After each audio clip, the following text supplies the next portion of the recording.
un privilège d'être au tabernacle. C'était un peu imprévu pour moi aussi, sachant que ce soir, c'est le soir où nous avons la communion. J'aime toujours être présent pour la communion si je suis dans les parages.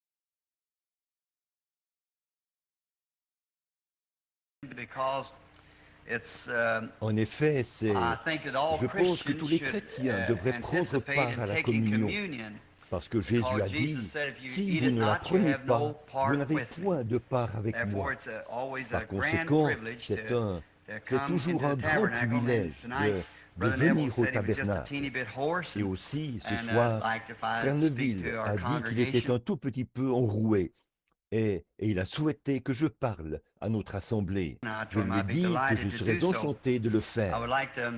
J'aimerais également annoncer que si demain soir, il y aura la réunion des frères, les administrateurs et les hommes d'affaires de cette église demain soir. Il s'agit de leur réunion habituelle du lundi soir et ils ont une décision à prendre de concert avec l'entrepreneur. Je suppose que vous comprenez tous que notre demande a été approuvée et que nous pourrons construire l'église. Cela a donc été approuvé et les travaux commenceront probablement cette semaine. L'église commence cela cette semaine pour autant que je sache. Notre demande a été rejetée ici à Jeffersonville, mais nous l'avons portée à Indianapolis, au niveau de l'État, et on nous a donné l'autorisation. Nous allons donc la construire. Ainsi donc, les travaux commencent peut-être cette semaine. On le saura après la réunion de demain soir.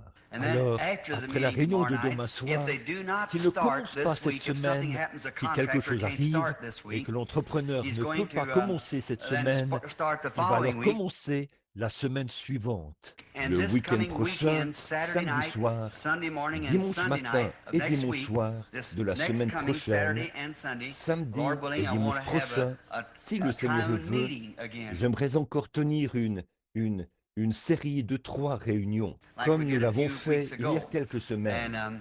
Puis après, ce sera samedi soir, puis dimanche matin et dimanche soir.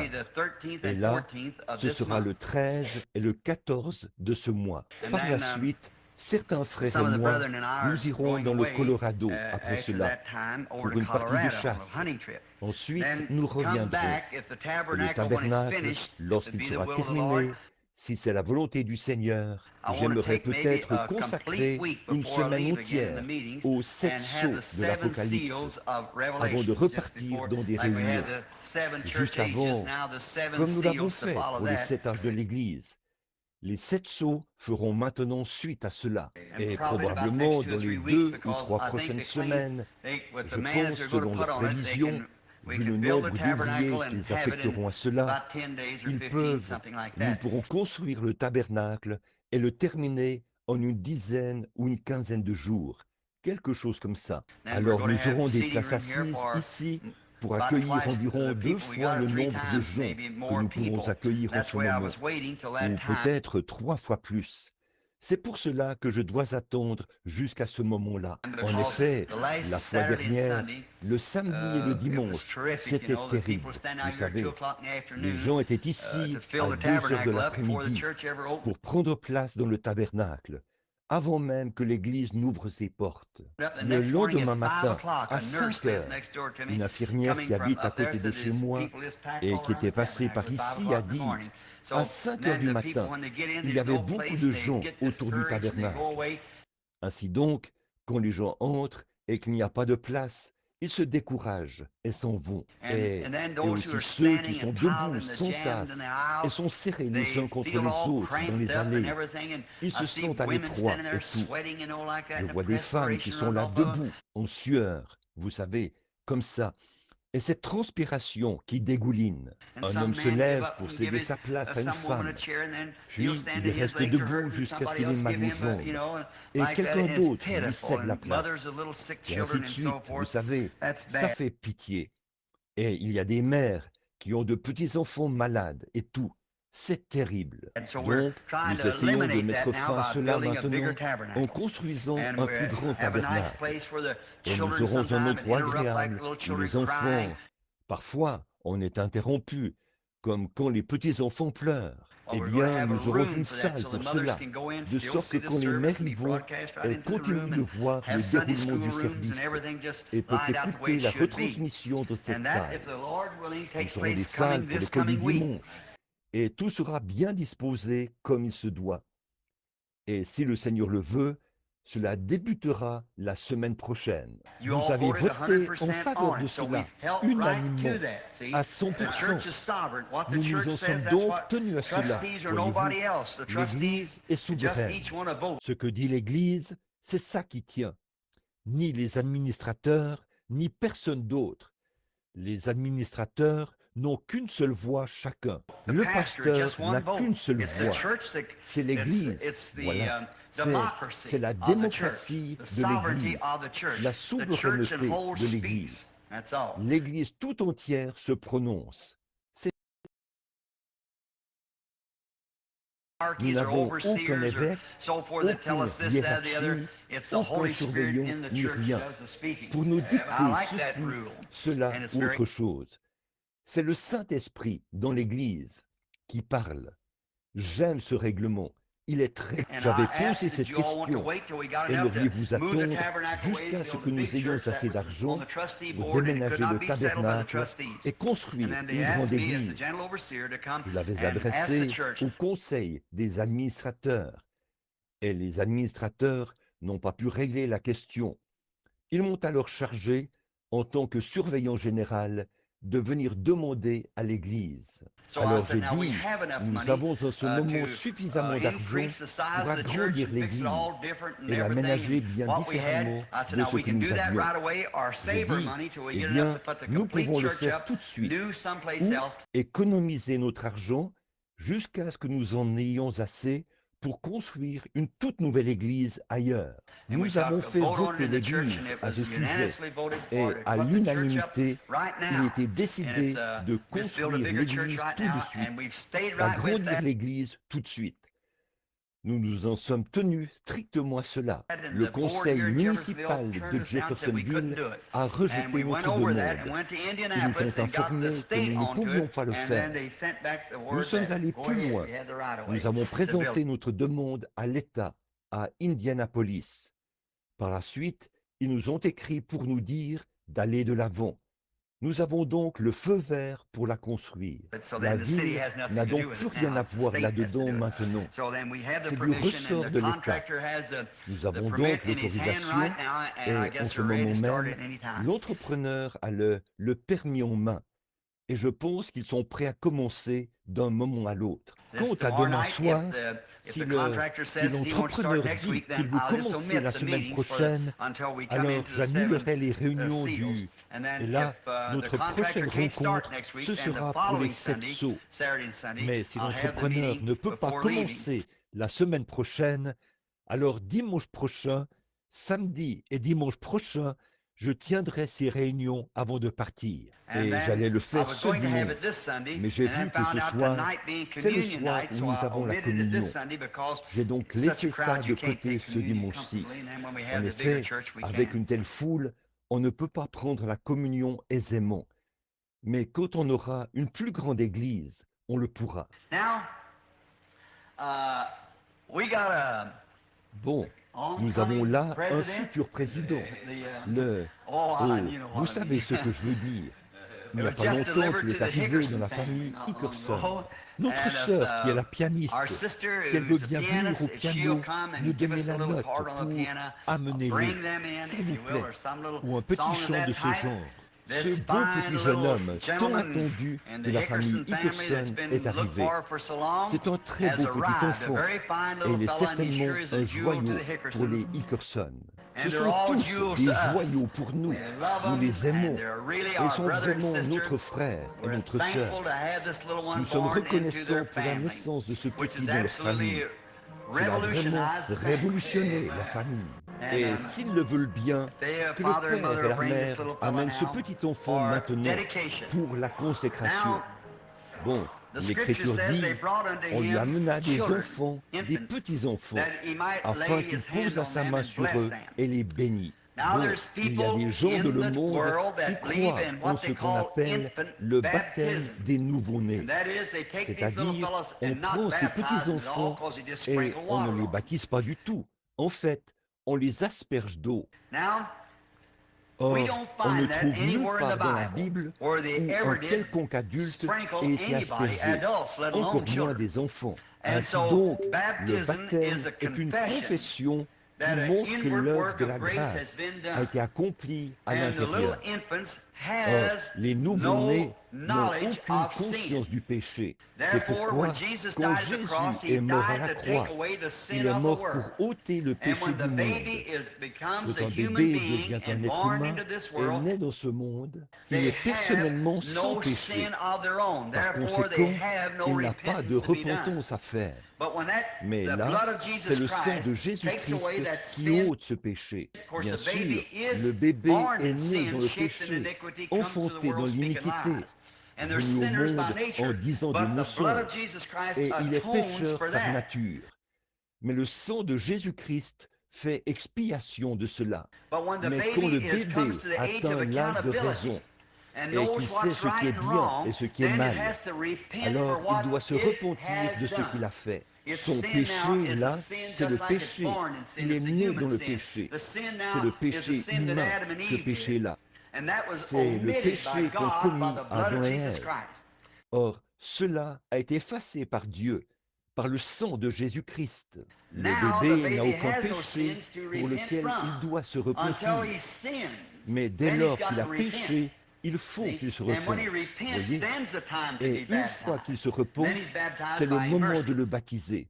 Et là, on le baptise par immersion. En attendant, nous suivons les instructions de la Bible, selon lesquelles on amena Jésus des petits-enfants afin qu'il leur impose les mains et les bénit. Ce soir, ces formidables parents amènent ce petit bébé au pasteur et à moi pour le consacrer. Ils estiment que le plaçant dans les mains du représentant de Christ, ils le placent dans les mains de Christ. Et par la foi, nous amenons le bébé à Dieu pour lui rendre grâce de l'avoir fait venir ici. Et nous demandons à Dieu de le bénir. C'est ce que nous appelons la consécration des nouveau-nés. Maintenant, vous savez comment je procéderai avec mes propres enfants. J'ai une petite fille dans la gloire ce soir. Elle avait été consacrée au Seigneur ici devant l'autel. J'ai un petit garçon, une petite fille assis là-bas au fond. Ils n'ont encore jamais été baptisés. L'une a 11 ans, c'est Sarah. Je lui parlais de cela aujourd'hui, du baptême. Joseph n'a que 7 ans, donc il est encore trop jeune pour cela, jusqu'à ce que, s'il le désire et dit que Dieu lui a mis cela à cœur, alors je le ferai. Mais les petits-enfants, je les consacre simplement au Seigneur, parce que c'est ce qu'enseignent les Écritures. Frère Neville, si tu veux bien t'avancer avec moi maintenant vers ce beau garçon. J'avais peur. Est-ce bien Olin? Olin? Oui, Olin Junior. Stephen Olin. C'est très bien. Oh, je pensais qu'il dormait. Ça, c'est la nature des Hickerson. S'il se passe quelque chose. Je l'ai vu l'autre jour et j'ai dit « Monsieur le Président » et tout. Et bien sûr, c'était trop peu de choses pour lui, vous voyez, de parler de lui en tant que président. Bonsoir. Eh bien, je sais que c'est forcément un trésor pour toute mère remplie de piété. Vous ne trouvez pas? C'est très mignon. Et maintenant, frère Hickerson et sœur Hickerson, en tant que serviteur de Christ, en tant que votre pasteur, je remets ce bébé, par la foi, dans les bras de Jésus-Christ. C'est dans ses bras, lui, que vous désirez le placer. Courbons la terre, alors que le pasteur et moi, nous nous tenons ici, les mains posées sur le bébé. Notre Père Céleste, dans la Bible, on t'amenait des petits-enfants, afin que tu leur imposes les mains et les bénisses. Et ils étaient effectivement bénis, Seigneur. Maintenant, pour suivre ton exemple, en faisant les choses que tu as faites, Seigneur, en lisant la Bible, nous essayons de suivre fidèlement ton exemple, en faisant ce que tu as fait. Ce père et cette mère, frères et sœurs Hickerson, nos disciples bien-aimés ici au tabernacle, amènent ce petit sujet de joie que tu leur as confié. Il est venu de toi, Seigneur. Tu leur as donné cet enfant. Et maintenant, ses parents désirent te confier sa vie, afin qu'il soit à ton service. Je te prie de bénir cet enfant, de lui donner une longue vie. Puisse-t-il vivre, si possible, jusqu'à voir la venue du Seigneur. Je te prie de le bénir partout où il sera.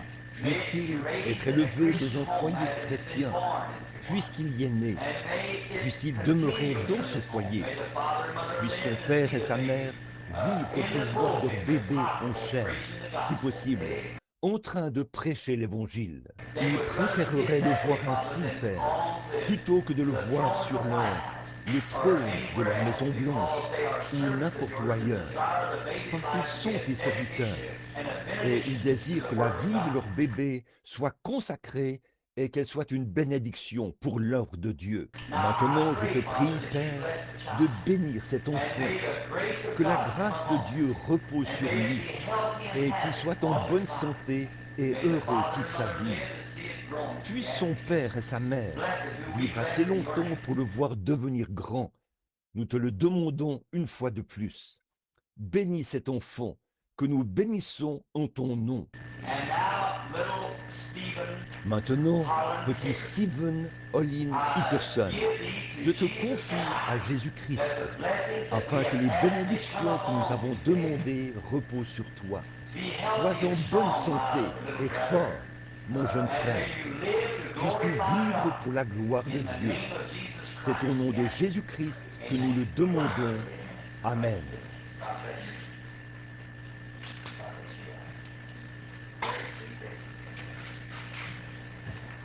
Que Dieu vous bénisse. Que Dieu vous bénisse tous. Un bébé très mignon. Where we'll never grow, never grow, in the land where we'll never grow, never grow, never grow, in the land where we'll never grow. Ce sera merveilleux, n'est-ce pas? Les jeunes seront adultes et les vieillards seront jeunes. Bon, c'est merveilleux ça, n'est-ce pas? Nous ne serons jamais malades, nous n'aurons jamais de chagrin et nous ne mourrons jamais. Bon, Frère Neville a annoncé des réunions. Maintenant, je voudrais aussi dire de ne pas oublier cette réunion et les réunions dont il a parlé. Aussi, Madame Ford, qui venait ici à l'église il y a des années, je l'ai emmenée chez sa fille il y a juste quelques jours. Elle avait 80 ans. Elle s'en est allée à la rencontre du Seigneur la nuit dernière à 20h, je crois. Le pasteur et moi, nous ferons son service funèbre à la chapelle du salon mortuaire Coutts, mercredi à 10h30, mercredi prochain. Madame Ford, Madame, je crois que j'ai oublié le nom de son... Lévy, Madame Lévy Ford, notre...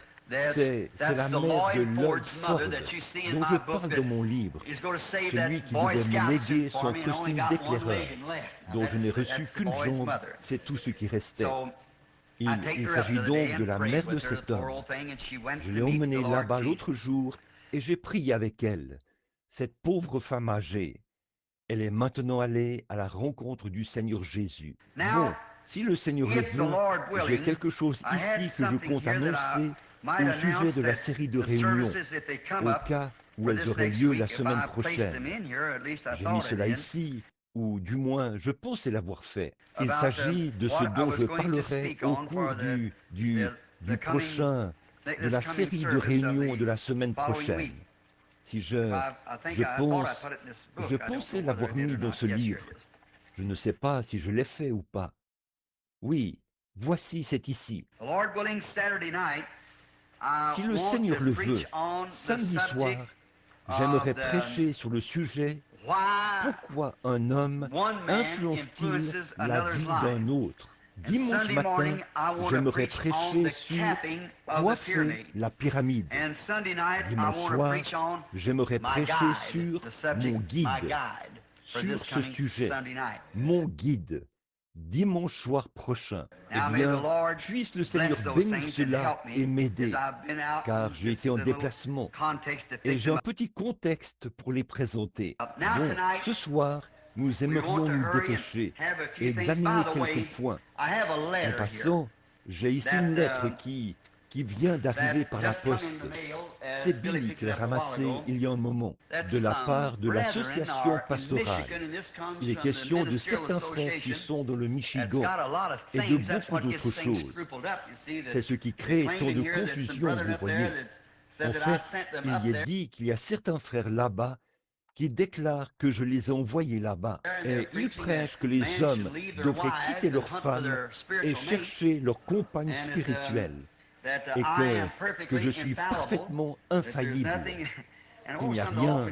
Et, certaines des choses les plus horribles qu'on ait jamais entendues. L'association pastorale s'en est saisie et ils m'ont écrit une lettre à ce sujet, disant que j'ai envoyé ces frères là-bas et que cela cause beaucoup de confusion. Certains d'entre eux prophétisent et disent qu'un homme devrait quitter cette femme-ci et aller épouser celle-là. Or, cette église-ci sait que nous ne soutenons pas de telles âneries. Nous croyons à la Bible. Nous croyons que quand un homme épouse une femme, c'est sa femme. Et seule la mort peut les séparer. C'est tout. Nous ne croyons pas à ce genre de choses. Nous ne croyons pas non plus à l'amour libre. Nous ne croyons pas à ces choses-là. Nous croyons la Bible de façon absolue. La Bible et rien d'autre. Je vais donc photocopier, faire une copie de cette lettre, y répondre et publier cela dans les magazines. Et ce qui réglera la question, j'espère bien en tout cas, que cela leur donnera des réponses. Maintenant, ce soir, juste avant d'ouvrir les Écritures, parlons à notre Seigneur. Notre Père Céleste, nous nous approchons de ton trône de miséricorde, au nom du Seigneur Jésus, ce grand personnage qui est descendu de la gloire pour nous révéler les richesses des trésors de Dieu. Comme nous te remercions pour ce grand Jésus qui était la manifestation de Dieu, qui nous a été donné à nous personnellement. Et c'est par lui que nous avons été rachetés de nos péchés. Nous sommes maintenant passés de la mort à la vie, parce que nous croyons en lui. Car il est écrit à son sujet qu'il a dit « Celui qui écoute mes paroles et qui croit à celui qui m'a envoyé a la vie éternelle et ne vient point en jugement, mais il est passé de la mort à la vie. » Bénis tes paroles ce soir, Seigneur. Nous sommes ici pour prendre la communion qui sera distribuée dans peu de temps. Les chrétiens, des concitoyens du royaume se rassembleront autour des autels. Et là, ils prendront ce que nous appelons la communion, un petit morceau du sacrement que tu nous as laissé, pour montrer que nous croyons que tu es mort pour nos péchés, que tu es ressuscité le troisième jour et que tu es vivant au siècle des siècles. Et cela, nous le ferons jusqu'à ton retour, selon l'ordre que nous avons reçu dans les Écritures. Sanctifie nos cœurs et débarrasse-les des mauvaises pensées et de tout ce que nous avons fait de contraire à ta grande volonté. Père, pardonne-nous et accorde-nous ta grâce ce soir. Romps pour nous maintenant le pain de vie, dont la parole, alors que nous la lisons et en parlerons. Nous le demandons au nom du Seigneur Jésus. Amen. Maintenant, dans le livre de l'Apocalypse, en commençant par un seul verset, j'aimerais lire le verset 20, ou le verset 1 du chapitre 20. And I saw an angel come down from heaven, having a Puis je vis key of the descendre du bottomless ciel pit. un ange qui avait la clé de l'abîme et une grande chaîne dans sa main. Maintenant, je souhaiterais parler, si possible, sur un sujet tiré de ce texte, si je devais l'appeler ainsi, ou tirer un contexte de ce texte. Pendant les 20 ou 25 prochaines minutes, et je voudrais intituler cela « La clé de la porte ». Toutefois, je ne souhaite pas présenter cela comme les clés, parce que c'est à Pierre qu'il était confié les clés du royaume. Mais j'aimerais intituler ceci « La clé de la porte ». Immédiatement après ceci, je souhaiterais faire quelques petits commentaires sur la communion avant que nous la prenions ce soir. Maintenant, une clé. Alors que nous lisions, j'ai remarqué qu'ici, cet ange est descendu du ciel avec la clé dans sa main. Je crois que c'est dans Apocalypse 13 ou 19 que nous voyons un autre ange qui vient aussi avec une clé. Et une clé, c'est le but d'une clé, c'est de déverrouiller quelque chose qui a été verrouillé, ou quelque chose qui devrait être verrouillé. C'est dans ce but-là qu'une clé est donnée. Maintenant, il y a de nombreuses sortes de clés, parce que nous les utilisons à différentes fins. Il y a des clés pour des entrepôts. Il y a la clé de votre propre maison. Il y a la clé de votre voiture. Nous appelons tout cela des clés. Et ce sont des clés. Et souvent, on peut en faire un double. Ou pour la maison, on peut parfois fabriquer ce qu'on appelle un passe-partout. En d'autres termes, c'est une clé qui est en quelque sorte forgée avec des goupilles qui s'alignent aux serrures afin de permettre la rotation du cylindre dans un certain sens. On peut déverrouiller presque toutes les portes. On l'appelle le passe-partout. C'est une clé conçue pour correspondre à la structure de beaucoup de clés. Et de cette façon, elle peut déverrouiller nos maisons ou même nos automobiles. Et on peut la reproduire. Et aussi, il y a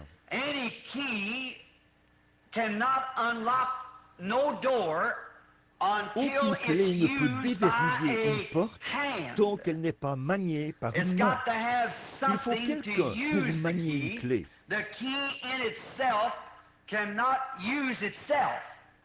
La clé elle-même ne peut pas se manier elle-même. Il faut quelqu'un pour utiliser la clé. C'est comme ce microphone dans lequel je parle.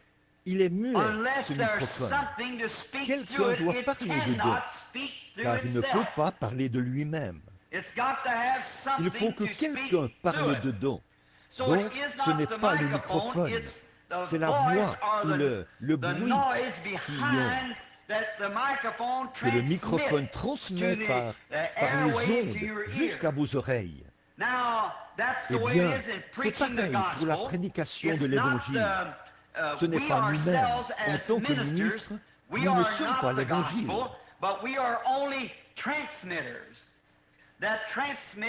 Mais nous ne sommes que des canaux de transmission, des agents humains qui transmettent la voix de Dieu aux auditeurs. C'est pareil pour une vision. Parlant de vision, je n'ai rien à dire à l'Église en ce moment. Mais si le Saint-Esprit me montre premièrement une vision, alors je transmets cette vision à la personne à qui elle s'adresse. Ce n'était donc pas moi. La vision n'était pas moi. C'est Dieu qui a donné la vision. Et j'ai servi de canal de transmission pour apporter aux gens le message contenu dans la vision. Maintenant, c'est pareil pour une clé. Excusez-moi. La clé doit être tenue par une main qui la manie pour déverrouiller la porte. Vous voyez, il faut qu'une main. Eh bien, la clé dont je vais parler ce soir, il n'y a qu'une seule main qui peut la tenir. C'est la main de la foi. C'est la seule chose qui puisse tenir cette clé. Les mains tiennent d'autres types de clés, mais pour celle-ci, il faut la main de la foi. Bon, prenons par exemple la clé de la connaissance. Eh bien, si un homme essaie d'accumuler des connaissances, voyez, là, il y a une clé pour cela. Cet homme doit faire preuve d'une certaine ouverture. Il doit assimiler ses livres et son apprentissage. Et il ne peut pas, personne ne peut apprendre à sa place. On peut l'enseigner, mais c'est à lui d'apprendre. Et la seule façon d'y parvenir, c'est d'en saisir la clé, ce quelque chose-là, qui dévoile qui lui révèle la connaissance qu'il cherche. Il y a par exemple des gens qui cherchent à jouer du piano ou de la musique. Ils ne savent vraiment pas comment s'y prendre. Mais ils pourraient aller là et le maître aurait beau leur donner cours après cours.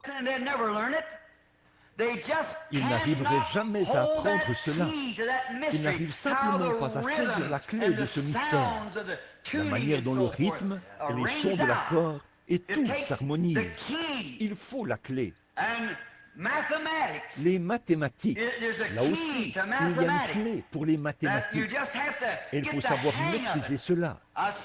J'ai vu des hommes qui pouvaient prendre 4 rangées de chiffres et poser leurs doigts, chacun de leurs doigts sur une rangée de chiffres, puis aller jusqu'à 5 ou 6 rangées de chiffres, plus bas, comme ceci, et mettre la réponse au bout. Ils pouvaient calculer 4 rangées à la fois, en commençant de n'importe quelle rangée, de 1 à 9. Eh bien moi, j'ai du mal à calculer une seule rangée, à moins que j'aie assez de doigts et d'orteils pour compter. Pour calculer une rangée, je n'ai jamais pu trouver cette clé-là. Mais vous voyez, certains ont cette clé-là. Ils savent comment s'y prendre. Et il y a une clé pour la connaissance, pour l'homme qui recherche la connaissance. Il y a une clé pour la science, pour les recherches scientifiques. Maintenant, celle-là, c'est une grande clé. Les gens cherchent cette clé-là. Par exemple, il y a quelque temps, on a découvert l'atome et on a su que les atomes existaient et que les atomes pouvaient former des molécules et tout. Maintenant, on s'est lancé dans la recherche. Quelqu'un a cru que, puisque c'est l'atome qui maintient tout en place, si on pouvait faire tourner cet atome sur lui-même, cela permettrait de briser cet ensemble qui maintient. En fait, tout est maintenu par l'atome. Ça, nous le savons. Maintenant, ce poteau est maintenu par des atomes. Vous formez un tout grâce aux atomes. L'herbe, les arbres, tout est maintenu comme un tout par des atomes. Eh bien, si cet atome qui tourne à sens unique pouvait être fissionné de sorte à tourner dans le sens contraire, cela causerait alors des destructions. Et maintenant, de grands scientifiques ont cru que c'était possible. Alors, ils ont travaillé sans relâche. Ils ont consacré heure après heure, semaine après semaine, année après année. Et ils ont finalement maîtrisé cela. Je crois que c'était Thomas Edison. En ce qui concerne la lumière, on dit que cet homme savait qu'il pouvait arriver à produire de la lumière au moyen de l'électricité. C'est lui qui a inventé l'ampoule électrique. Il refusait même d'aller au lit le soir venu. Il prenait un sandwich à la main en guise de repas et restait là à réfléchir et à travailler. Quelque part, au fin fond de sa pensée, Quelque chose lui disait qu'il pouvait y arriver. Qu'est-ce que c'est? C'est une clé qui peut ouvrir la voie. Il n'y a pas très longtemps, il y avait un homme qui croyait avoir du talent pour écrire des bandes dessinées. Il croyait tenir cette clé dans sa main. Il habitait dans le Kansas. Il est allé voir le rédacteur en chef du grand journal de Kansas City et lui a apporté certains de ses écrits. Le rédacteur en chef lui a dit, « Monsieur, vous n'avez vraiment pas ce qu'il faut. Inutile pour vous d'essayer. Vous n'y parviendrez pas. » Mais cette réponse ne l'a pas satisfait. Il savait qu'il avait ce qu'il faut. Il y est retourné. Il a multiplié les tentatives. Mais cet éditeur le rejetait. Finalement, il est allé dans d'autres maisons d'édition où on l'a aussi rejeté en lui disant, « Monsieur, vous n'avez vraiment pas ce qu'il faut. Vous n'y parviendrez pas. » Mais lui, il croyait qu'il avait ce qu'il faut. Voilà, c'est ça. Il a quelque chose dans sa main. Finalement, il a décroché un emploi, celui d'écrire de petits textes pour, je crois, l'éditorial d'une église ou quelque chose de ce genre. Une sorte de petite bande dessinée pour l'église. Et il a loué un petit garage infesté de rats ou de souris, où les souris couraient partout, sur ses papiers et tout. Et il en est venu à remarquer la particularité d'une certaine petite souris. C'est là qu'est née l'histoire de Mickey Mouse. Maintenant, c'est un Walt Disney multimillionnaire. Pourquoi? Il avait quelque chose dans sa main et il savait qu'il détenait cela. Il savait qu'il pouvait le faire. Et c'est ainsi que se font toutes les grandes réalisations. Quand des hommes et des femmes ont quelque chose dans leurs mains, ils savent qu'ils peuvent le faire. Quand la polio a frappé le pays, et on nous ordonne maintenant d'aller tous nous faire vacciner afin de l'éradiquer. Quand la polio a frappé, hier, j'écoutais un médecin pendant que je roulais sur la route. C'était un médecin de Louisville. Il disait, il y a quelques années, quand ce grand fléau a frappé Louisville, disait-il, si des hommes avaient été là où j'étais, ils avaient vu qu'au moins 57 respirateurs en même temps et des hommes, des femmes, des garçons et des filles, paralysés par une maladie appelée la polio, sans qu'on puisse faire quoi que ce soit. Il disait, je ne veux plus jamais revoir une telle scène.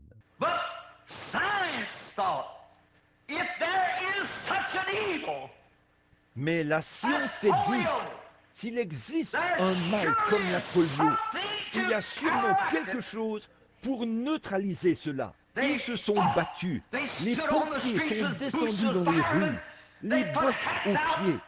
Ils ont sorti des chapeaux, ils ont quêté, ils ont quémandé. Ils ont tout fait pour essayer de trouver la clé qui déverrouillerait la porte de la liberté. Et finalement, un gentleman chrétien du nom de Salk a trouvé le vaccin. Pourquoi? Le mal était à l'œuvre. Un tueur était à l'œuvre. Il y avait quelque part une clé qui pouvait à nouveau déverrouiller la porte de la liberté pour l'homme.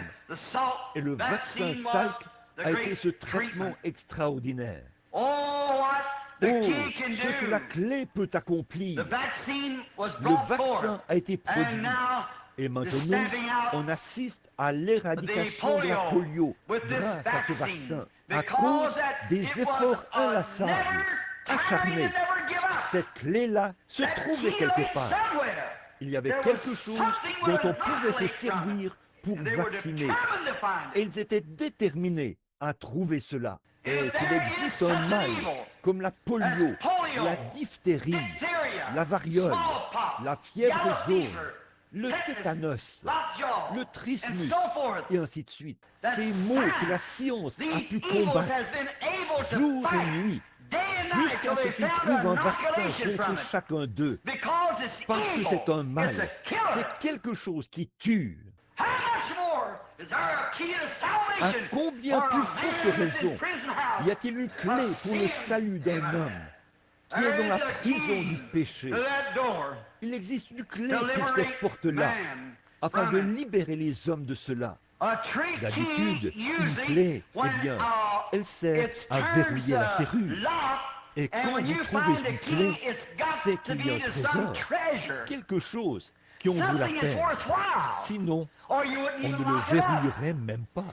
Quand ça ne vaut pas la peine d'être verrouillé, on ne s'en occupe pas. Mais quand ça en vaut la peine, on verrouille. Donc, une clé sert généralement à atteindre quelque chose, ou c'est un moyen d'accéder à quelque chose qui en vaut la peine. C'est à cela que sert une clé. Elle va donc déverrouiller quelque chose qui en vaut la peine. Maintenant, nous lisons dans Jean chapitre 10, où Jésus dit, « Je suis la porte de la bergerie. » Je suis la porte, pas une porte, la porte, l'unique porte. Je suis le chemin, l'unique chemin, la vérité et la vie. Et nul ne vient au Père que par moi.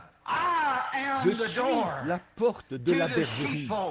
Et tous ceux qui sont venus avant moi sont des ennemis, des voleurs et des brigands. Il est la porte de la bergerie.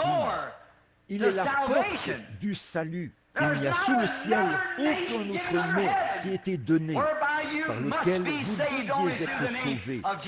C'est uniquement par le nom de Jésus-Christ. Pas par une église, pas par une dénomination, pas par un credo, pas par une doctrine de quoi que ce soit. C'est uniquement par le nom de Jésus. C'est ça là.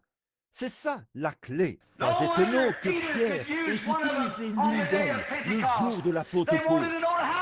Il voulait savoir comment entrer par cette porte. Il a utilisé la clé. Et il n'y a qu'une seule clé. Parce qu'il n'y a qu'une seule porte. Je suis la porte. Et Pierre en avait la clé. Il a dit, repentez-vous et que chacun de vous soit baptisé au nom de Jésus-Christ pour le pardon de vos péchés. Et vous recevrez les trésors de Dieu. C'est la clé de la porte. Et c'est Jésus qui est la porte. Il n'y a qu'une seule porte pour la guérison. Et c'est Jésus qui est cette porte. Il n'y a qu'une seule porte pour la paix. Oui, je vous donne ma paix. Il est l'unique porte pour une paix véritable. Vous pensez peut-être avoir la paix. Vous accumulerez peut-être assez d'argent pour acheter votre maison. Vous accumulerez peut-être assez d'argent pour acheter des vêtements à vos enfants, avoir de la nourriture à manger. Et vous aurez peut-être acquis assez de popularité pour être populaire parmi les gens.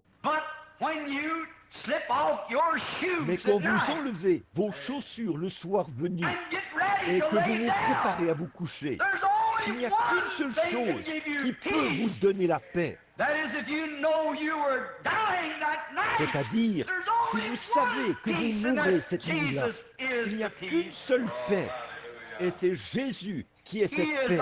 Il est notre paix. Il est notre guérison. Je suis l'Éternel, ton Dieu, qui guérit toutes tes maladies. Il est la porte du ciel. Et il n'y a pas d'autre porte ou d'autre chemin en dehors de Jésus-Christ. Il est la porte du ciel. Et maintenant, Jésus est la porte de toutes ces choses. Et la foi, c'est la clé qui déverrouille la porte. Maintenant, si Jésus est la porte de toutes ces promesses de Dieu, la foi en son œuvre achevée déverrouille chaque porte de chaque trésor qu'il y a dans le royaume de Dieu. Le voyez-vous? Key is faith is the key. La clé, c'est la foi. C'est la clé qui déverrouille chaque promesse qu'il a faite. C'est ce que fait la clé de la foi. La foi en son œuvre achevée. C'est de ces clés-là que nous parlons. Maintenant, dans Hébreux chapitre 11, j'ai écrit ici une longue liste de ces héros de la foi. C'était la clé de la porte qui avait fermé la gueule des lions. C'était cette clé, la foi, qui avait ouvert les prisons. C'était la foi, la clé de la foi, qui avait éteint la puissance du feu, fait échapper au tranchant de l'épée, ramener les morts à la vie. C'était la foi, la clé de la foi dans le Dieu vivant. Cette main, cet homme, cette femme qui peut saisir cette clé de la foi, peut déverrouiller chaque promesse que Dieu a faite. Mais si vous n'avez pas cette clé, vous ne faites que tâtonner. Vous n'allez jamais la déverrouiller. Vous allez vous échiner à le faire, parce que cette clé, pour toute clé bien faite, il y a des goupilles à l'intérieur de la serrure. Il faut une certaine forme. Ces clés doivent avoir une certaine structure pour enclencher ces goupilles. Et une seule petite goupille désalignée fait paralyser tout le système. C'est pourquoi je crois au plein évangile, à chaque parole de Dieu, qui déclenche la puissance de Dieu, qui fait descendre ses bénédictions sur les gens. C'est ça, la clé de la porte. C'est elle qui déverrouille cela. Oh, ces grands héros, ces prophètes et ces grands hommes de la Bible, ils avaient cette clé. C'est pour cela qu'ils pouvaient fermer la gueule des lions, éteindre la puissance du feu, échapper au tranchant de l'épée, ramener les morts à la vie et faire toutes sortes de miracles.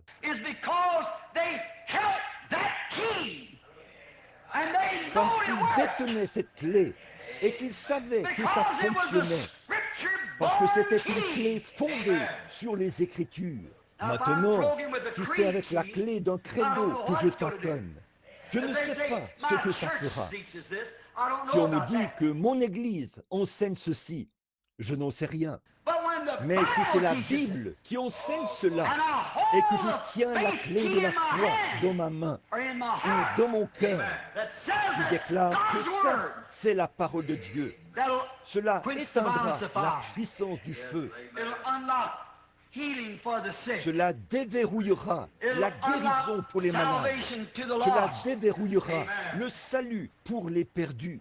Je dois m'approcher de la porte, car tout est en son nom.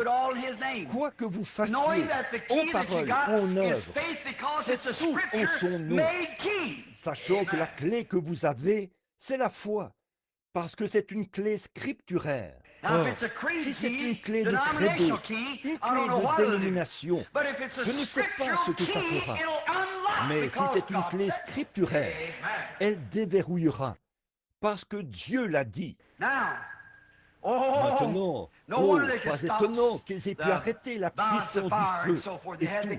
Ils avaient la clé au premier signe de tête de Dieu, adressé à l'un de ses prophètes. Rien ne pouvait les arrêter. Il n'avait pas besoin de faire comme il le fait parfois avec moi, de marteler cela à plusieurs reprises. Et avec vous peut-être. J'espère que non. Mais quant à moi, il me dit continuellement, va faire ceci. Puis on avance en trébuchant. Ensuite, va faire cela. Puis retourne et refais-le. Tu ne l'as pas fait correctement. Juste un petit signe. Il leur suffisait d'avoir le sentiment que l'Esprit leur disait, c'est ce qu'il faut faire. Et rien ne les arrêtait. Père, ils ont fermé la gueule des lions. Ils ont échappé au tranchant de l'épée. Ils ont éteint le feu. Ils ont tout fait, Just a juste little un nod from petit God signe because de they terre held de the key Dieu, in their hand. parce qu'ils tenaient la That clé great dans la faith. main.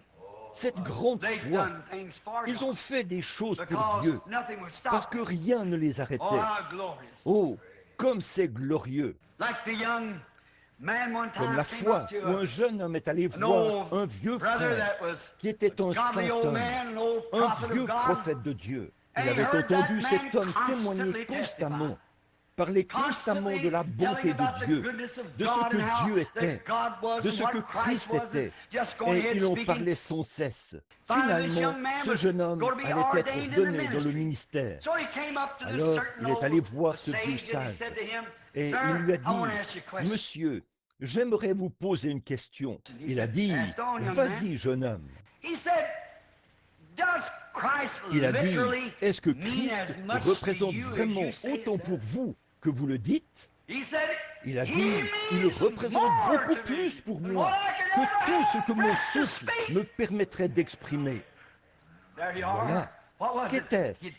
Il avait trouvé la clé. Là-dessus, ce jeune homme a dit, « Si vous affirmez ces choses et que vous me dites qu'elles sont aussi réelles que vous l'êtes, alors je désire connaître ce même Jésus et que ce soit tout aussi réel. » Qu'était-ce? Il savait que ce vieil homme détenait une clé qu'il pouvait déverrouiller et verrouiller. Vous savez, une clé qui verrouille, déverrouille aussi. Vous voyez, on peut délier ou lier. C'est vrai, la même clé qui verrouille, déverrouille. La clé qui déverrouille peut verrouiller. C'est tout à fait exact, voyez, parce que ça fonctionne dans les deux sens. Comme c'est pitoyable que l'Église ait perdu sa vision de cela, que c'est triste que l'Église se soit vendue au credo, comme nous l'avons fait aujourd'hui, et qu'elle appelle maintenant à l'union. Nous voyons que la grande hiérarchie romaine et les autres auront une rencontre. Là, ils vont changer certains programmes. Je pensais qu'ils ne les changeaient pas, mais ils vont le faire quand même. Donner à chaque prêtre le pouvoir d'un pape, où qu'il soit, et tout. Que c'est pitoyable que l'Église se soit vendue au dogme plutôt qu'à la parole. Voyez, c'est là qu'ils ont abandonné la clé, exactement là. C'est la raison pour laquelle on ne voit pas de grands miracles et des signes parmi les gens aujourd'hui, comme autrefois. Ils ont perdu la clé. Oui, ils connaissent la porte. Ils savent que la porte est là. Mais l'autre chose, c'est la clé pour ouvrir la porte.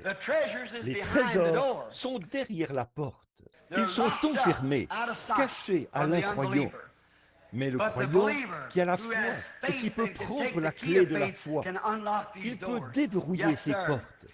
Oui, monsieur. Une fois, il y a de cela quelques années, il y avait un frère missionnaire qui sentait qu'il avait un appel pour l'Afrique. C'était un jeune homme. Il avait une femme et 2 enfants, de très jolies petites filles, d'environ 7 ou 8 ans. Et ce jeune homme ne pouvait pas ignorer cet appel. C'était un pasteur. Il avait une belle église à la campagne. Mais il ne pouvait simplement pas ignorer cet appel. Il lui fallait aller en Afrique. Et il priait jour et nuit. Il ne voulait pas y aller. Et Dieu n'arrêtait pas de lui dire, « Tu dois y aller ». Et finalement, il est arrivé un tournant décisif. Oui, il fallait qu'il parte.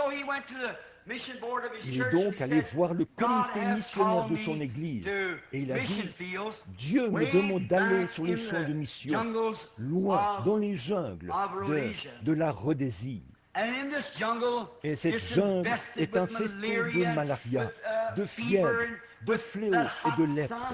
Le soleil y est brûlant. Et il y a toutes sortes de maladies dans cette jungle où il allait faire passer le reste de sa vie. Il a vendu sa maison et tout ce qu'il possédait. Alors, le comité missionnaire a voulu l'éprouver. Ils ont dit, « En êtes-vous vraiment certain ?» Il a dit, « J'en suis certain. » Ils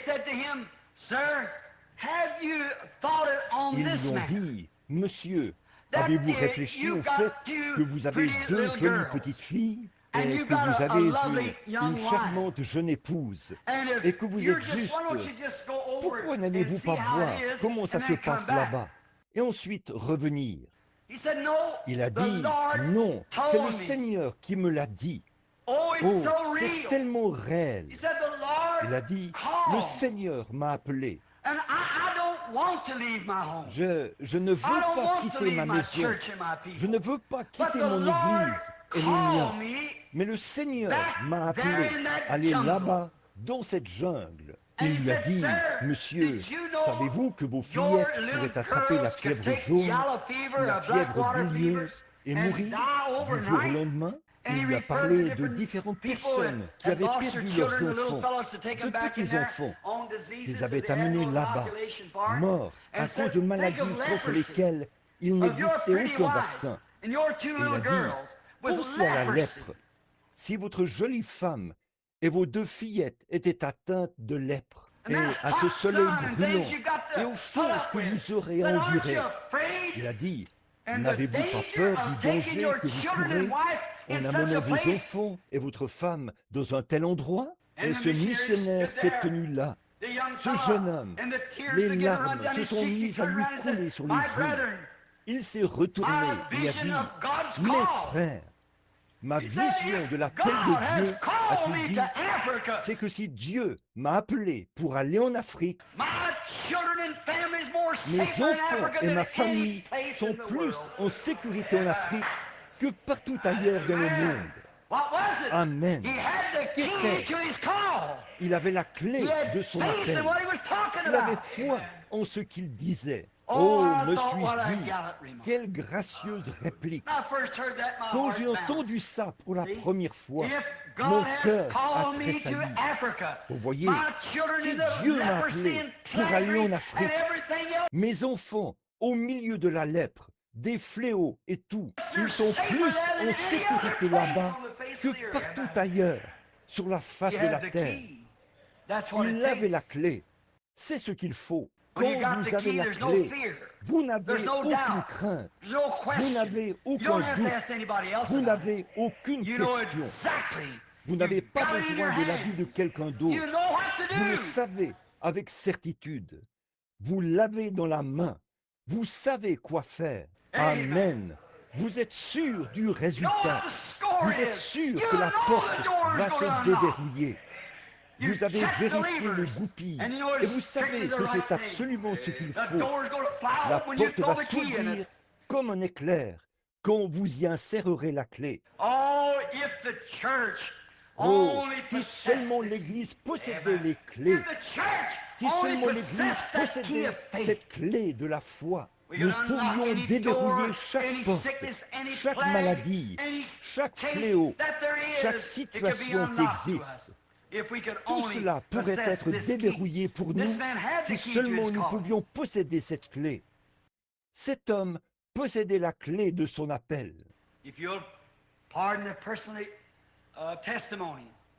Veuillez me permettre de donner un témoignage personnel. Je me souviens qu'il y a environ 15 ou 17 ans, quand le Seigneur m'a dit là-bas sur la rivière, alors qu'il était descendu dans cette colonne de feu dont vous voyez la photo, et qu'il m'a parlé, qu'il a dit, tu devras porter ce message dans le monde entier. Je me souviens aussi quand il m'a parlé à Greens Mill. Je suis allé en parler au pasteur et il m'a dit, Billy, qu'avais-tu mangé ce soir-là? Tu as fait un cauchemar. Il a dit, retourne à ton emploi, tu travailles pour les services publics, tu as un bon emploi, retourne t'occuper de ton travail, fiston. Il a dit, tu as fait un cauchemar, tu as mangé quelque chose. Ça ne m'a pas du tout décontenancé. Quand j'ai commencé à faire les services de guérison, beaucoup d'entre vous ici se souviennent de mon message de ce matin-là. J'avais prêché sur quand David est allé à la rencontre de Goliath. Il m'avait parlé et dit, en ce temps de sciences modernes, où l'on a toutes sortes de recherches médicales, où on a les meilleurs médecins, où l'Église a oublié de plus belle lurette, la guérison divine, et ces choses il y a bien des années. Comment affronteras-tu un grand géant comme celui-là? Comment feras-tu face aux méthodistes, aux baptistes, aux presbytériens et tout, et même face aux pentecôtistes, qui ont oublié cela depuis belle lurette et qui ont embrassé les credos? Comment feras-tu face à tout cela, sans aucune dénomination ni rien d'autre pour te soutenir? Que feras-tu, Bill? D'une manière ou d'une autre, cela ne m'a pas du tout décontenancé, car je tenais une clé dans ma main. J'ai dit, on disait, personne ne te croira, tu ne pourras pas le faire, personne ne te croira. J'ai dit, ça m'est égal. Une chose est sûre, c'est que Dieu m'a appelé et je dois y aller parce que Dieu m'a appelé. Je détenais la clé. Il m'avait appelé, il me l'avait montré, il m'en avait parlé. J'avais vu sa présence quand il m'avait mandaté et la clé était là. Le pasteur avait dit, avec des études primaires, tu vas prêcher et prier pour des rois et des monarques. J'ai dit, d'après sa parole, oui, à peu près à cette même période, l'année dernière, ou une à 2 semaines plus tôt, j'étais venu ici à l'église et je vous avais dit que le Seigneur Dieu m'avait donné une vision où j'allais faire une partie de chasse et que j'allais trouver un certain animal dont les cornes mesureraient 105 cm et que sur le chemin du retour, après avoir trouvé cet animal, l'endroit où il serait couché et la position dans laquelle il serait, que sur le chemin du retour, j'allais tuer un ours grizzly argenté. Et je suis allé dans cette région-là. J'en ai parlé à un homme et il m'a dit, je ne connais aucun animal qui ressemble à ça. Quant à l'ours grizzly, je n'en ai jamais vu. J'ai dit, mais il doit bien y en avoir un quelque part ici. Alors il a dit, nous n'irons même pas dans une région où il y a des ours. Nous allons là où il y a des mouflons, bien loin de la limite de la forêt. Eh bien, je suis allé avec lui. Le deuxième jour, exactement à l'endroit où le Seigneur l'avait dit, l'animal était là. Alors, après que je suis allé abattre l'animal, pendant que nous enlevions la peau, les cornes et tout, il a dit, j'aimerais vous poser une question. Vous m'avez dit, il y a 3 jours, quand nous avons quitté le camp, qu'après avoir abattu cette bête-ci, que sur le chemin du retour, vous alliez tuer un ours grizzly argenté. J'ai dit, c'est ainsi dit le Seigneur. Il a dit, je n'en doute pas, a-t-il dit, parce que mon frère était épileptique et vous ne l'aviez jamais vu de votre vie quand vous êtes venu ici une fois. Vous m'avez dit que ce garçon allait être guéri, que j'aurais fait une certaine chose. Et il a été guéri. Il a dit, mais frère Branham, j'aimerais vous poser une question, a-t-il dit. Je peux voir très loin depuis cette montagne jusqu'à la limite de la forêt où il y a ces chevaux. Et il n'y a rien là. Il n'y a pas un brin d'herbe, pas une seule pierre. Il n'y a rien. Il y avait du lichen de caribou qui fait environ 5 cm de haut, au-delà de la limite de la forêt, et qui s'étend sur plus d'1 kilomètre au-delà de la limite de la forêt. Il a dit, où sera cet ours? J'ai dit, Dieu est Jéhovah Jireh. S'il m'a dit qu'il y aurait un ours là, il y en aura un là. En descendant de la montagne, chaque fois que nous nous avancions d'environ 800 mètres, il disait, frère Branham, il est temps que cet ours apparaisse. Je disais, ne t'en fais pas, il sera là. Et quand nous étions pratiquement à 700 mètres de là où se trouvaient les chevaux, nous avions dû nous reposer de nouveau à cause des lourdes cornes et autre chose que nous portions sur notre dos. Il a de nouveau regardé autour de lui, et j'ai vu son visage lorsqu'il me regardait. comme si au fond de son cœur, il se posait des questions. Vous voyez, il avait espéré qu'il serait là, mais il n'avait pas la clé. Mais d'une manière ou d'une autre, par la grâce de Dieu, il ne m'a jamais fait défaut. Quand il m'a dit qu'il y aurait un grizzly argenté là-bas, j'avais la clé. Je n'en ai pas douté un seul instant. Je me suis tourné vers lui et j'ai dit, Bud, il sera là. Et juste au moment où je me suis tourné, l'ours était là. Il était juste devant nous, à environ 800 mètres. Il a attrapé les jumelles et a dit, c'est vrai, Billy, c'est un gros grizzly argenté. Vous voyez, la clé, une vision, la parole du Seigneur. Il n'y a rien qui puisse la changer ou l'arrêter. Ce dont l'Église a besoin ce soir, ce n'est pas de l'instruction. Ce dont l'Église a besoin ce soir, ce n'est pas d'une dénomination. Ce dont l'Église a besoin ce soir, ce n'est pas d'un credo. Ce dont l'Église a besoin ce soir, c'est de la clé des Écritures, de la porte. C'est Christ qui est la porte, et il est la parole. La foi en la parole du Dieu vivant déverrouille toutes les portes. Oh Dieu, donne-nous la clé. Donne-nous la clé. Hébreux chapitre 12 dit, puisque nous sommes environnés d'une si grande nuée de témoins, rejetons tout fardeau et l'incrédulité qui nous enveloppe si facilement.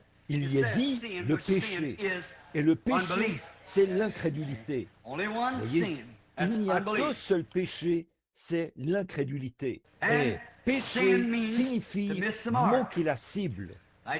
C'est comme quand vous tirez et que vous manquez la cible. Vous feriez mieux d'ajuster votre fusil.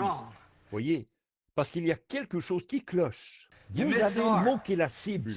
Voyez-vous, revenez et essayez encore. Voyez, cela signifie qu'il faut faire demi-tour. Vous avez manqué la cible. Quand vous voulez être un chrétien et que vous allez adhérer à l'Église, vous avez manqué la cible. Quand vous voulez être un chrétien et que vous vous êtes fait asperger au nom du Père, du Fils, du Saint-Esprit, vous avez manqué la cible. Vous feriez mieux de revenir. Vous n'atteindrez pas la cible. Vous vous éloignerez, c'est sûr et certain. Il n'y a qu'une seule chose qui peut vous garder parfaitement aligné. C'est l'Écriture, la Bible, la parole. Car les cieux et la terre passeront, mais la parole de Dieu ne passera jamais. Alors, tenez la clé, la foi en la parole. Avec toute votre foi que vous croyez, sans avoir un seul doute, vous pouvez déverrouiller chaque porte qui se tient entre vous et la bénédiction que Dieu a pour vous. Que Dieu nous aide à avoir les clés. C'est là ma prière. Courbons maintenant la tête pour un mot de prière. Notre Père Céleste, nous te remercions ce soir de nous avoir donné une clé pour déverrouiller notre salut. Je te remercie pour cela, Seigneur, pour notre salut et pour la clé que nous avons pu utiliser jusqu'à présent.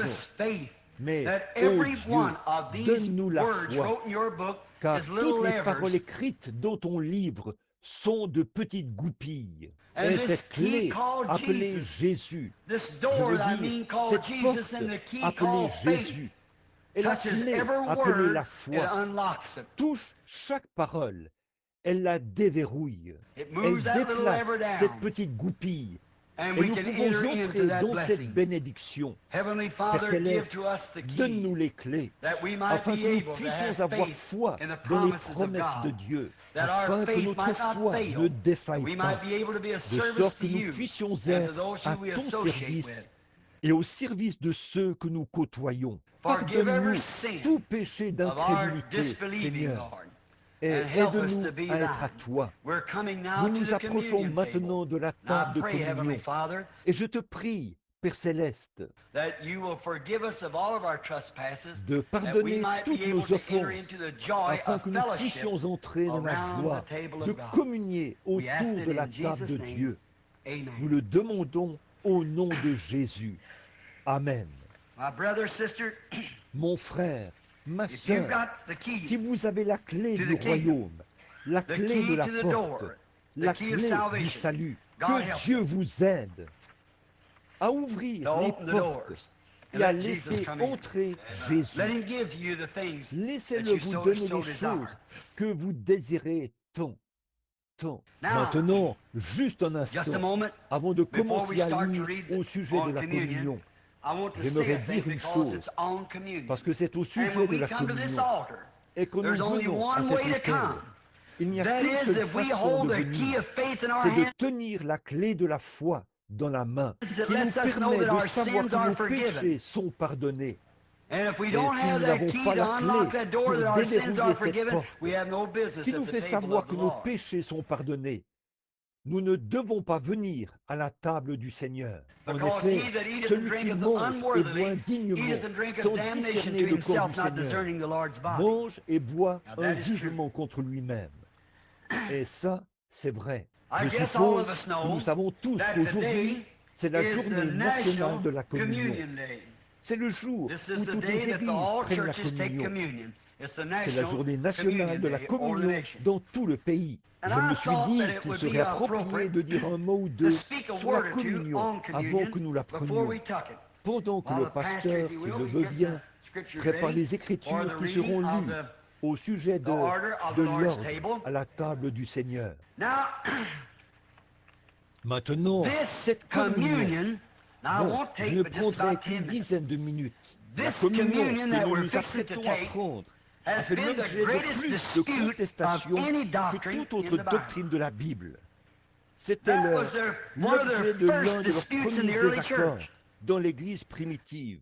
And today, the Et Protestants aujourd'hui, les of protestants, tels que Episcopalians les épiscopaliens and et les Methodists méthodistes and many et of the beaucoup Protestant d'églises churches protestantes would gladly accepteraient accept volontiers la Catholic, doctrine catholique Roman catholique Catholic romaine doctrine if s'ils they could pouvaient get over the surmonter little hump of l'obstacle de communion. la communion. But they Mais will ils agree acceptent que les that the prêtres priest should puissent be se married and be marier et ministers. exercer le The Catholic ministère. Church agreed on that L'Église several times catholique in a their accepté conferences cela and plusieurs meetings. fois au cours They de leurs agree on that. conférences et de leurs réunions.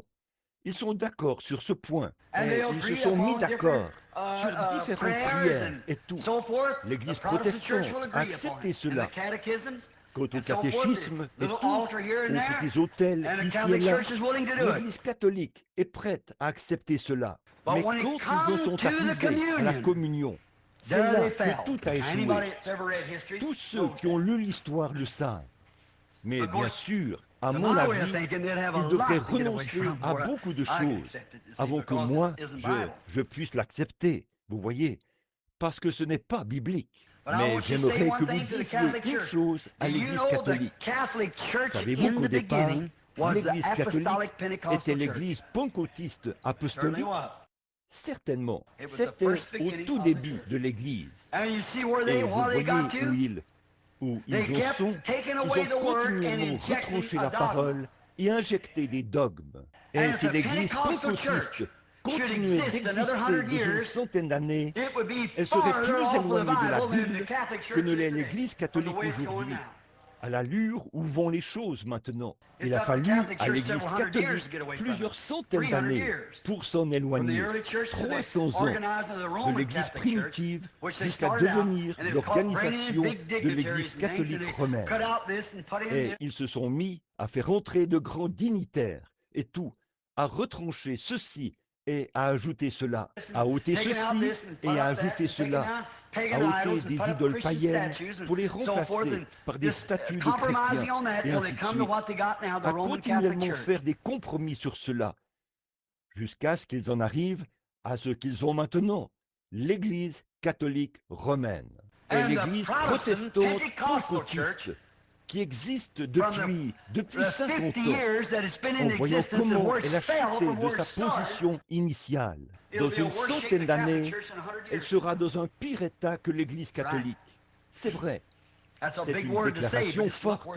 Mais regardez d'où ils sont tombés. Ils ont foncé dans l'organisation. Ils ont foncé dans des compromis sur ceci et cela et tout le reste. Et voilà, vous voyez, ils reculent. Mais la communion, on l'appelle le souper du Seigneur. Maintenant, beaucoup de gens veulent la prendre le matin. La Bible n'a pas dit que c'était son petit déjeuner. Comment donc les gens d'aujourd'hui peuvent-ils continuer à dire le souper du Seigneur et ils ne le font pas?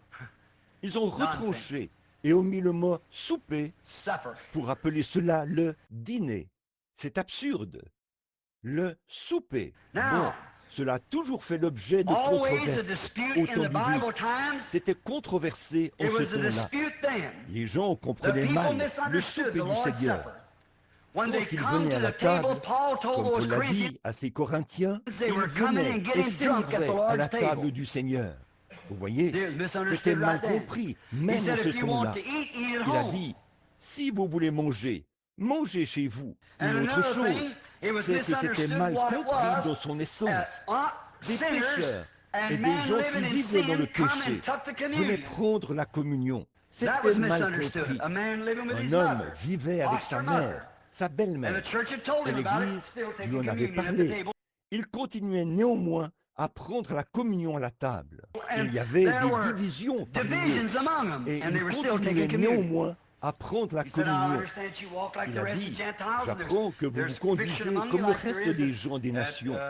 Il y a des frictions parmi vous, comme il y en a notamment chez Céphas et autres. Il a dit, vous vous conduisez comme le reste des gens des nations. Vous voyez, c'était mal compris. La communion a toujours été mal comprise. Maintenant, je pourrais continuer à en parler pendant des heures, mais il faut que nous ayons la communion et le lavement des pieds. Maintenant, ils ont tout simplement abandonné le lavement des pieds, à l'exception de quelques dénominations. Beaucoup de pentecôtistes s'en sont totalement éloignés. Voyez. Pourtant, ça se trouve encore dans la Bible, exactement comme cela avait été écrit. Voyez? Bon, Rome n'appelle pas cela la communion. Ils appellent cela la messe. C'est la sainte messe. Ils ne prennent pas la communion, ils prennent une messe. C'est une messe. Et une chose est sûre, la messe prive la communion de son vrai sens. Messe signifie espérer. Ils prennent la messe et ils espèrent que, ce faisant, au cours de la messe, que Dieu leur pardonnera leurs péchés du fait qu'ils ont pris le corps littéral de Christ, car le prêtre l'a transformé pour devenir le corps et le sang de Christ. Ils prennent cela dans l'espoir que Dieu effacera leurs péchés pour l'avoir fait. C'est une messe.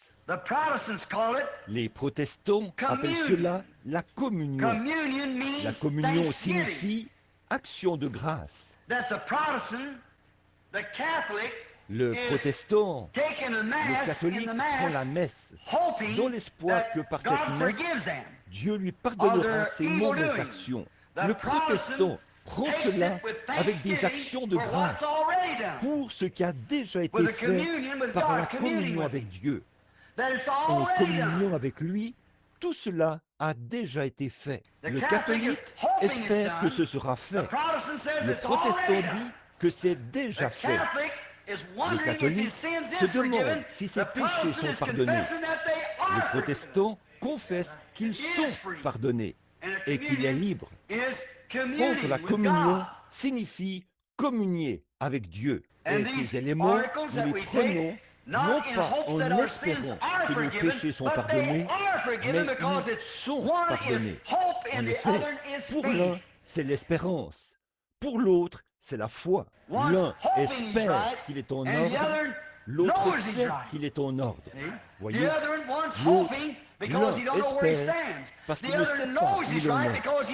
L'autre sait qu'il est en ordre parce qu'il sait ce que Dieu a dit. C'est ça. Voilà la différence. Donc, si vous ne faites qu'espérer, faites attention. Mais quand vous êtes sûr, alors allez de l'avant. Voyez, vous êtes alors en communion avec Dieu. Le protestant sait, il dit qu'il est pardonné, et il le sait. Le catholique va à la messe, il espère qu'il sera pardonné. Voici ce qu'il en est. L'un est un mendiant, il espère que tout ira bien. Vous voyez, l'autre est un mendiant qui rend grâce pour ce qui a déjà été fait. Tous les deux sont des mendiants, mais l'un mendie en espérant obtenir l'objet de sa quête. L'autre mendiant sait qu'il l'a déjà et il le remercie de le lui avoir donné. Voilà donc la différence. Voilà la communion. Oui, monsieur. L'un espère qu'il est pardonné, l'autre sait qu'il est pardonné et rend des actions de grâce pour cela. Donc, la communion, c'est pour les chrétiens qui sont nés de nouveau de l'Esprit de Dieu. Naître de nouveau ne signifie pas nécessairement que vous avez le Saint-Esprit là. Maintenant, souvenez-vous, pourtant, beaucoup enseignent cela. Je ne connais personne qui l'enseigne de cette manière, comme l'a dit le vieux frère Arden Bright l'autre soir ici, à la chaire.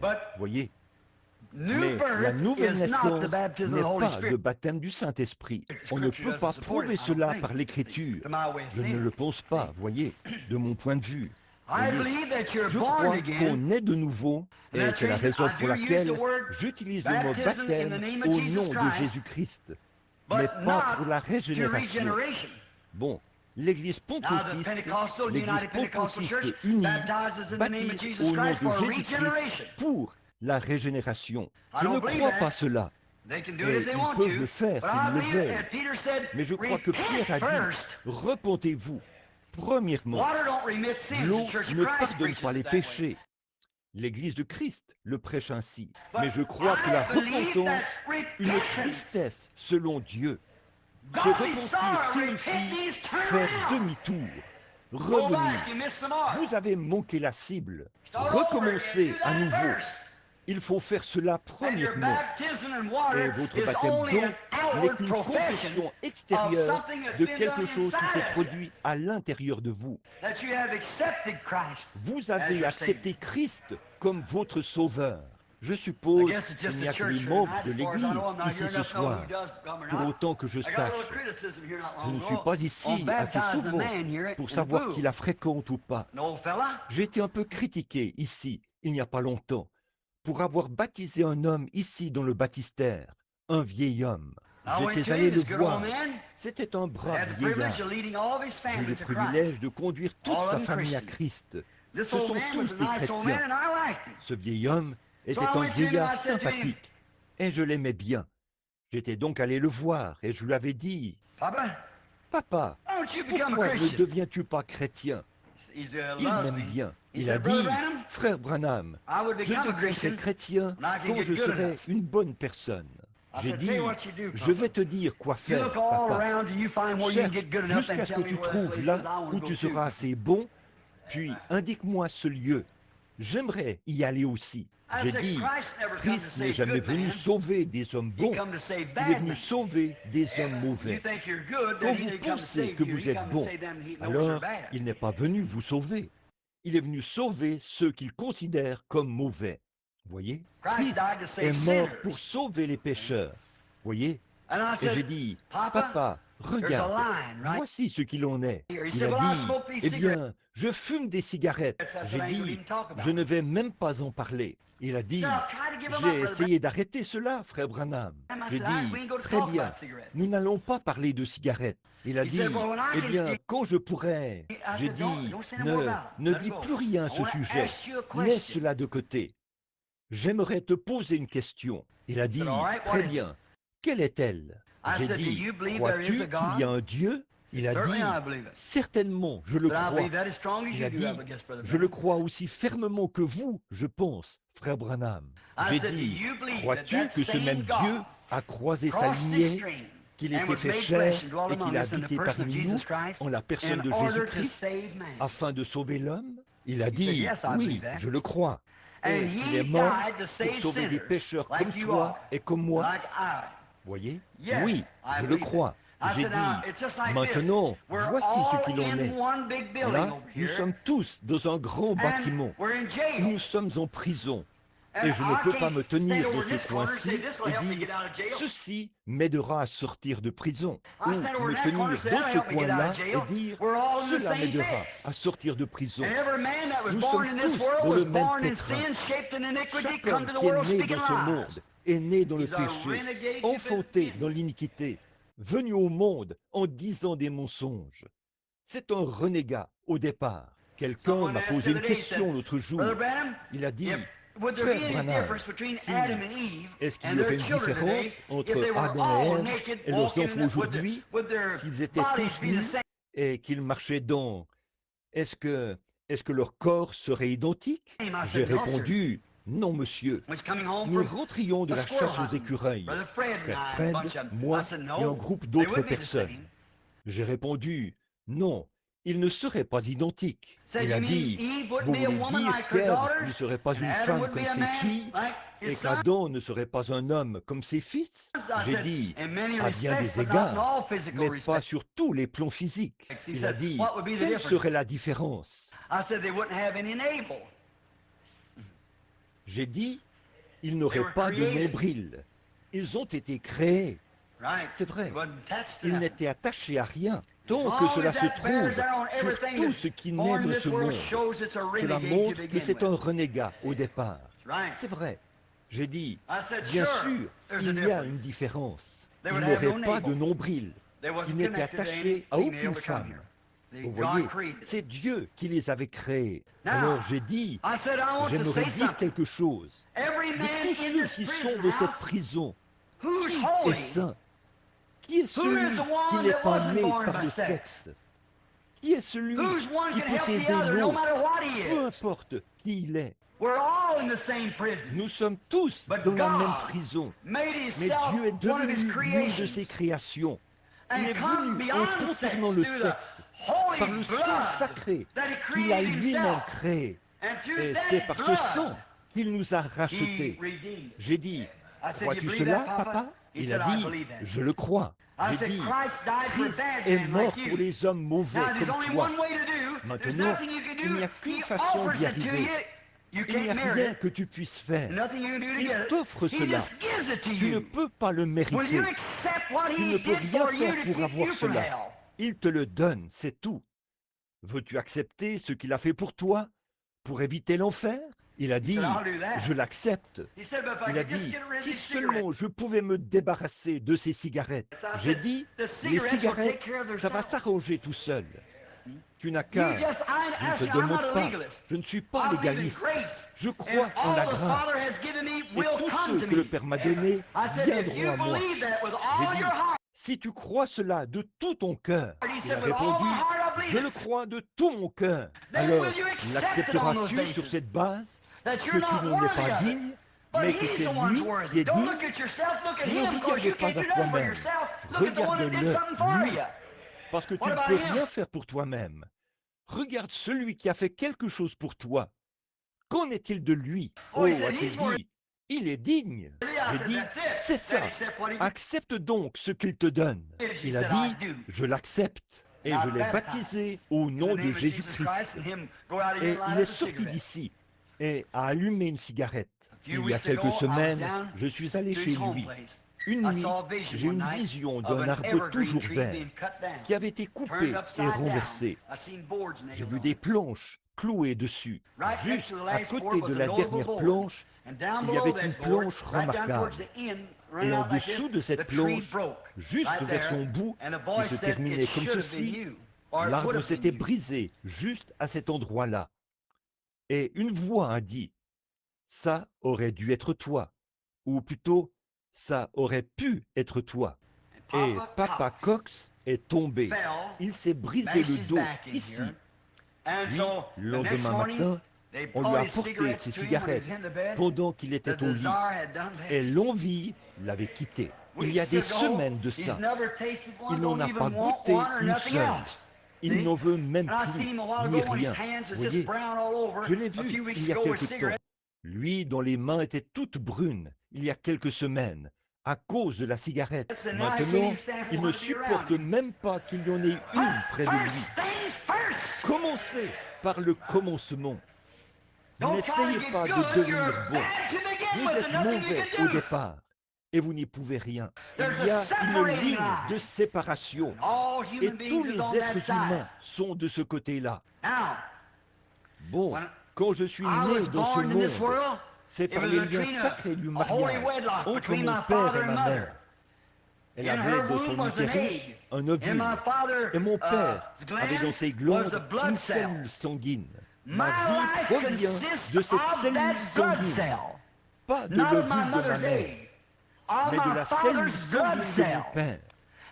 Quand cette cellule sanguine s'est retrouvée à l'endroit pour rencontrer l'ovule, suite à cette rencontre, Dieu a ordonné à la nature de me donner un corps. C'est là que j'ai pu naître dans la race humaine, que l'occasion m'a été donnée de devenir une personne intelligente, comme le sont les êtres humains. C'est alors que je peux conduire une automobile, ou que je peux faire des choses comme le font les êtres humains. Marcher, parler, conduire une automobile, et ainsi de suite. Cela m'a été donné parce que je suis né dans la famille humaine et que j'ai reçu le pouvoir par l'intelligence d'être un être humain.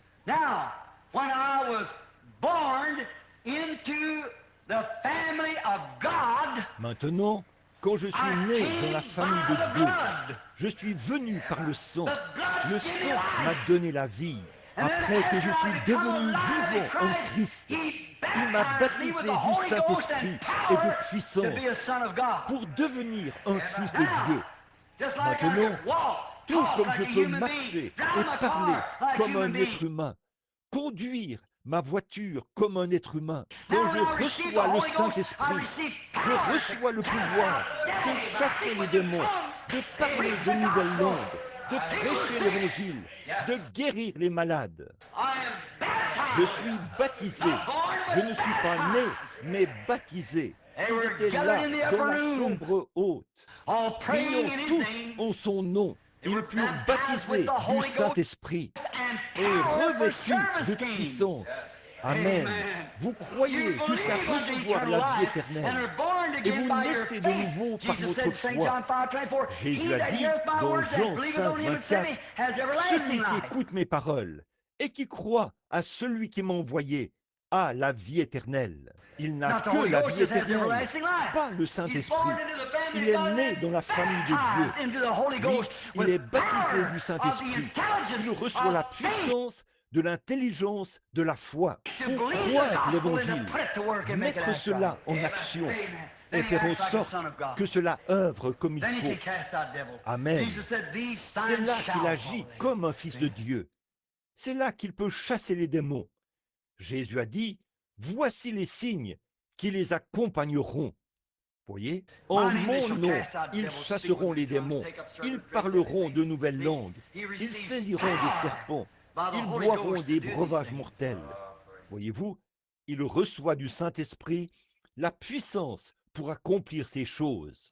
Eh bien, quand il devait partir, il a dit, « Il vous est avantageux que je m'en aille, car si je ne m'en vais pas, le Saint-Esprit ne viendra pas. » Voyez, et quand il sera venu, il convaincra le monde en ce qui concerne le péché. Il enseignera la justice et vous annoncera les choses à venir.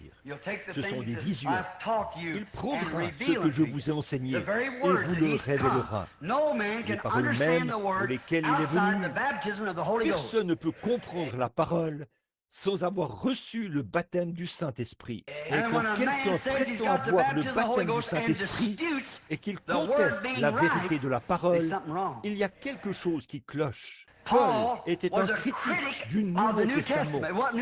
Ce n'était pas... Le Nouveau Testament n'avait pas encore été écrit. Paul était un critique du christianisme. Saul. Et quand il a reçu le Saint-Esprit, il est allé passer 3 ans en Asie pour étudier les Écritures, parce qu'il avait été formé par Gamaliel, un grand enseignant. Puis il est revenu.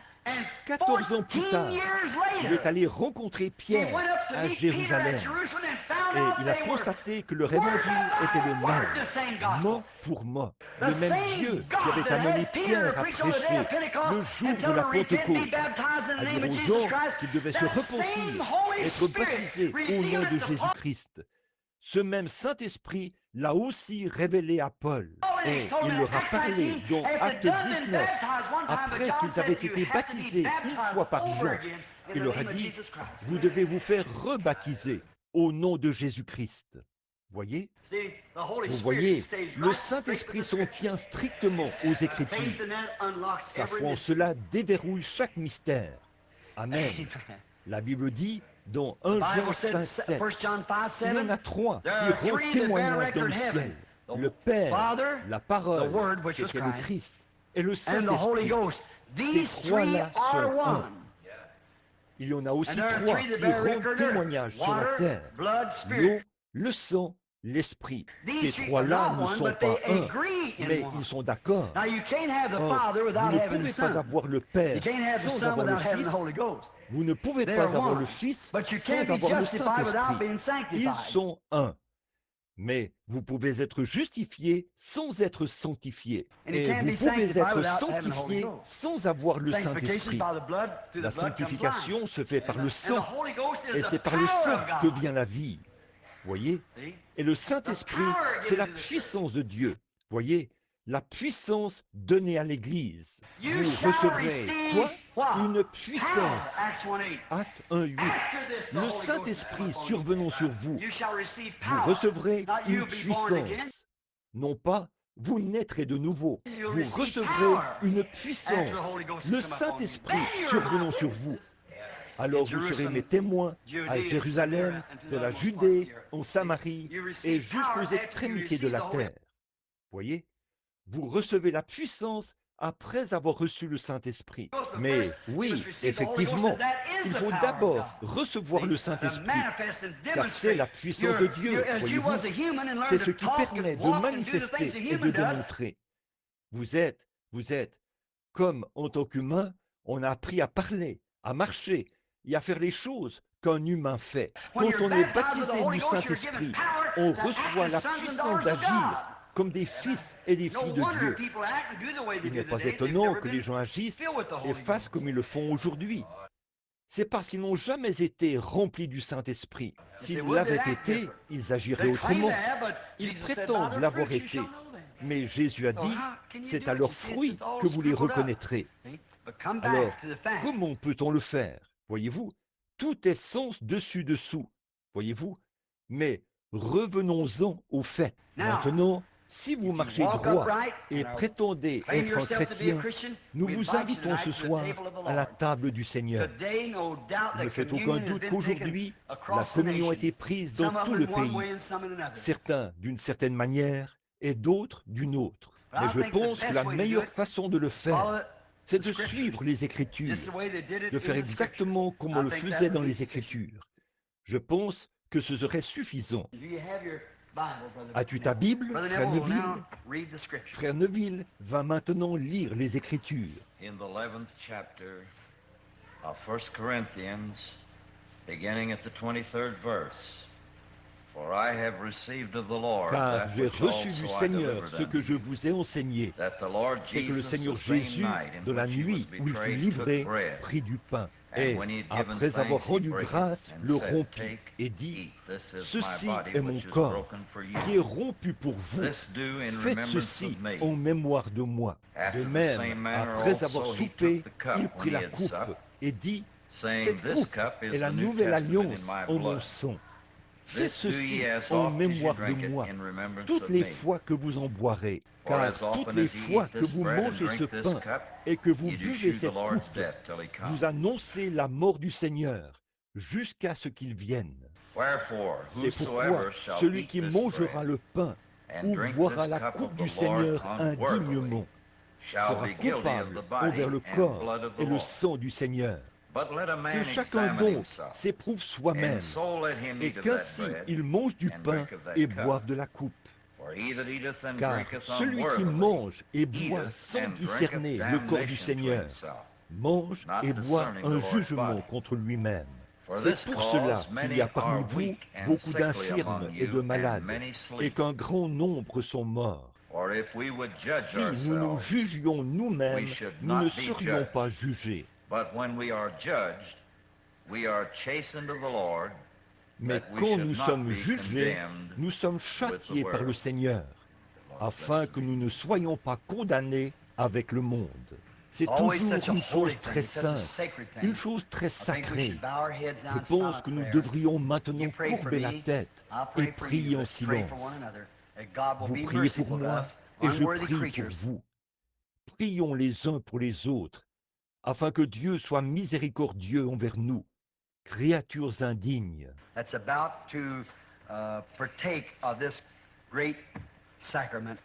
Nous sommes sur le point de participer à ce grand sacrement en mémoire de la mort de notre Seigneur. Cette prière de confession, nous te l'offrons, ô notre Père, sur ton autel d'or, avec notre sacrifice, le Seigneur Jésus. Nous le demandons en son nom. Amen.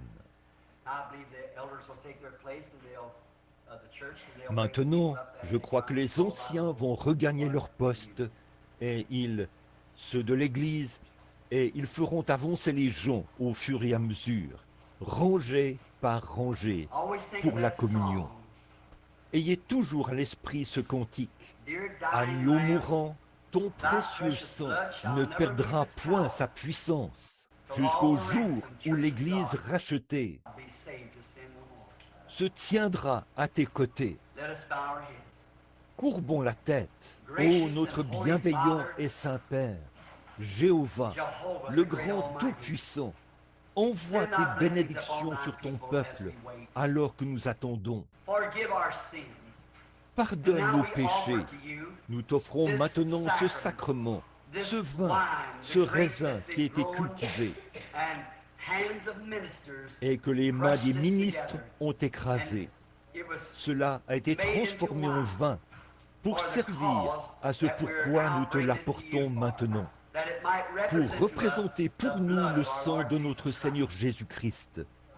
Je te prie, Père, de sanctifier ce vin dans ce but. Pardonne chacun de nos péchés et que chaque personne qui recevra ce vin dans son corps puisse recevoir de toi la santé, la force et le salut.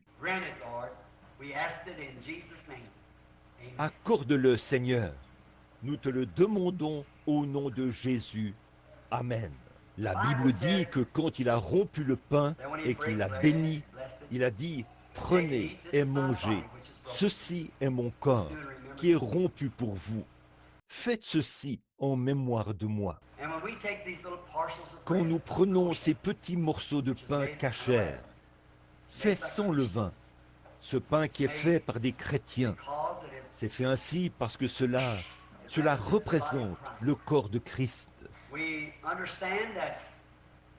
Nous avons appris que ce sont les disciples du temps de Christ ou du temps de l'Église qui avaient pris ces morceaux pour préparer le souper lors du dernier souper de Christ. Et tout au long de la Bible, ce sont les disciples qui servaient ces choses aux gens. Et aujourd'hui, ce sont les disciples des temps modernes, nos frères de cette Église, les disciples de cette cause, qui servent les gens. Ils prendront ces morceaux et les donneront aux gens. Et maintenant, quand vous recevez ce pain, souvenez-vous que ce pain représente l'agneau. Il y a de nombreuses années, quand l'agneau d'Israël avait été rôti au feu et qu'on l'avait mangé avec des herbes amères, le peuple avait été fortifié. Leurs chaussures ne s'étaient jamais usées et leurs vêtements ne s'étaient jamais effilochés. Tout au long du voyage, jusqu'à ce qu'ils arrivent au pays promis. Que Dieu nous garde en bonne santé, heureux, à son service, jusqu'à ce que nous arrivions au pays promis qu'il nous a donné. Prions. Bienveillant Père Céleste, alors que j'ai parlé ce soir de ce corps saint et sanctifié de notre Seigneur, en qui habitait la plénitude de la divinité. Quand je pense à ce corps qui a été cinglé et brisé, et au sang qui a coulé, à son dos et à ses côtes qui brillaient par suite des coups de fouet qu'il avait reçus partout dans le dos, quand je pense que c'est ce que ce pain battu et rugueux représente, tout cela est ravivé dans notre cœur, Seigneur. Nous déposons notre cœur sur ton autel ce soir. Pardonne-nous, ô Dieu. Puisse ce pain qui était rompu, alors qu'il entrera dans la bouche de tes serviteurs, puisse-t-il reconnaître que c'est ton précieux corps qui avait été meurtri et blessé, et que c'est par tes meurtrissures que nous sommes guéris.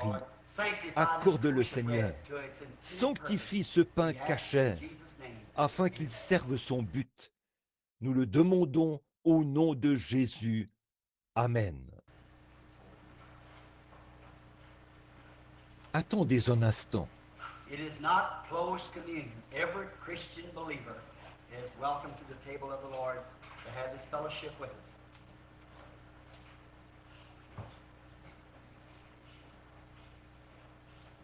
Ce n'est pas une communion restreinte. Chaque croyant chrétien est le bienvenu à la table du Seigneur pour avoir part à cette communion avec nous.